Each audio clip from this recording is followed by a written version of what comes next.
Direct, O Lord, and guide and influence all that is happening in my mind and heart during this time of prayer.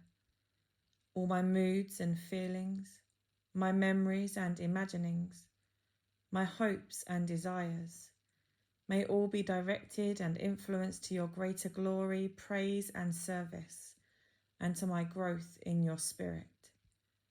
Amen. Now let the Spirit guide and enlighten your minds as we hear this gospel reading. Let's reflect on what it means to envisage Jesus as the way, the truth, and the life. Let the Spirit enter us so that we can hear the voice of Jesus, our way to the Father. A reading from Matthew 14:13-21.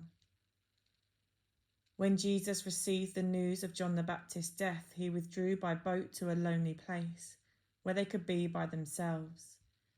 But the people heard of this, and leaving the towns went after him on foot. So as he stepped ashore, he saw a large crowd, and he took pity on them and healed their sick. When evening came, the disciples went to him and said, "This is a lonely place, and the time has slipped by. So send the people away, and they can go to the villages to buy themselves some food." Jesus replied, "There is no need for them to go. Give them something to eat yourselves." But they answered, "All we have with us is 5 loaves and 2 fish. "Bring them here to me," he said. He gave orders that the people were to sit down on the grass. Then he took the 5 loaves and the 2 fish, raised his eyes to heaven and said the blessing. And breaking the loaves, he handed them to his disciples, who gave them to the crowds. They all ate as much as they wanted, and they collected the scraps remaining, 12 baskets full. Those who ate numbered about 5,000 men, to say nothing of the women and children.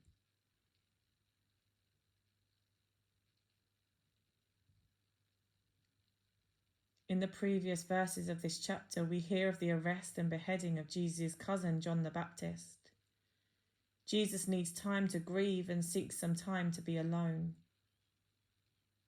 As we enter this scene, a scene of crowdedness, let the Spirit enter our hearts so that we too can be like Jesus and have a generous heart, putting others before ourselves.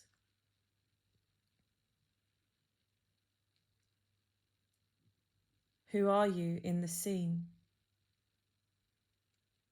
One of the disciples? One of the crowd who had followed Jesus' boat along the shore? Someone who had just happened to be there? Or you could be one of the loaves or the fishes.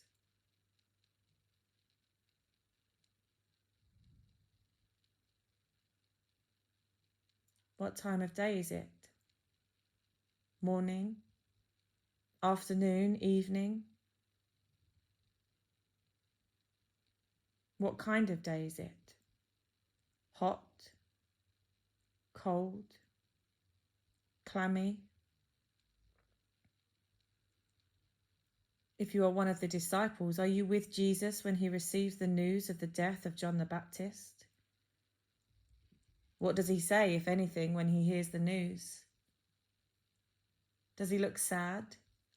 Thus the reason he wants to go to a lonely place so that he could grieve with you, one of his friends?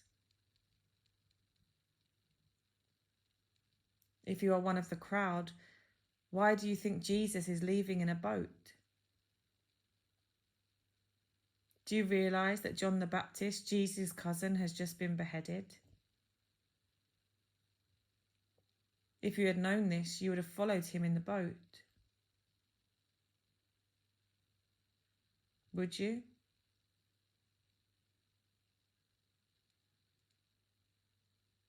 When you follow the boat, do you run to keep up with it? Do you not want to let Jesus out of your sight? Why did you follow the boat? Were you one of the crowd when he told the parable about the kingdom of heaven? Do you want to hear more? Do you want to be healed? Do you just want to be with Jesus?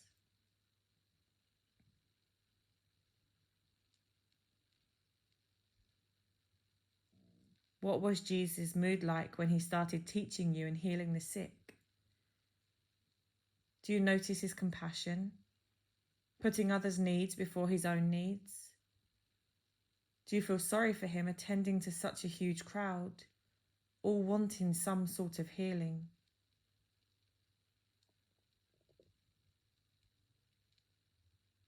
If you're one of the disciples, how do you feel when you realize the huge crowd is following you? Do you feel irritated because you know Jesus is grieving? Do you feel it's only natural because the crowd were hungry for Jesus' teaching and healing? How long has Jesus been attending to the crowd?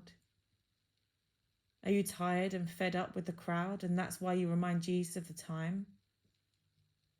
Who are you thinking of when you suggest to Jesus that the crowd should be sent away? Jesus? Yourself? The crowd? When Jesus asks you to feed the crowd, what do you think or feel? Do you panic, realizing you do not have enough resources to go around? Only 5 loaves and 2 fish? Do you feel Jesus being unreasonable considering the size of the crowd and the small amount of food? Do you feel sorry for the people but do not know how to help? Do you feel Jesus testing you, telling you to have faith, to trust? You watch Jesus taking the 5 loaves and 2 fish, raising his eyes to heaven and blessing them. Do you realize something miraculous is going to happen? Do you feel the love God has for his people at that moment in time? What do you then think when, after Jesus telling you to feed the people, he now asks you again to feed the people with the food he has just blessed?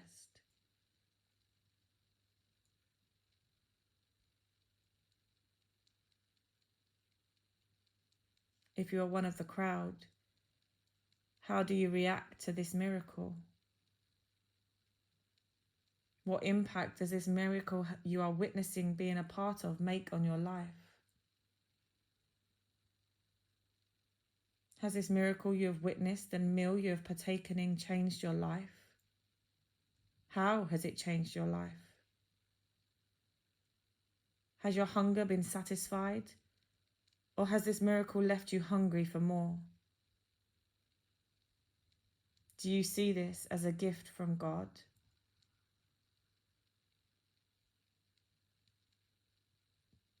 Why do you think that Jesus asked his disciples to collect what has not been eaten? Do you think it's because you can eat it later? Or do you think there's something more? Like the gift from God should not be wasted?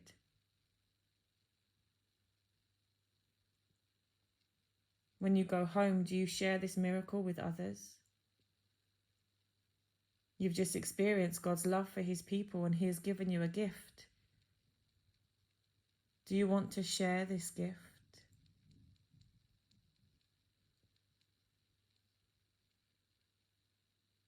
We place ourselves in the story. We imagine ourselves right there.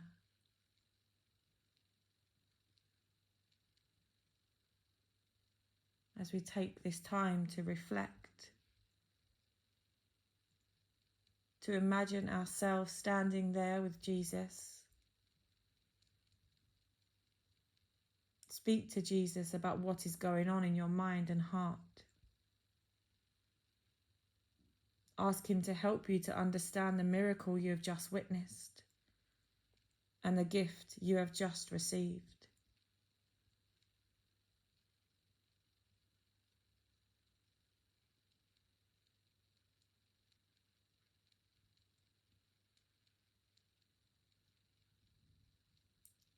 Take, Lord, and receive all my liberty, my memory, my understanding, and my entire will, all I have and call my own.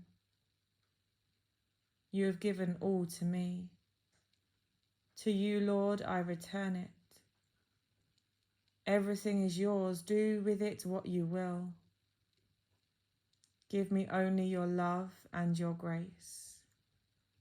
That is enough for me. Amen.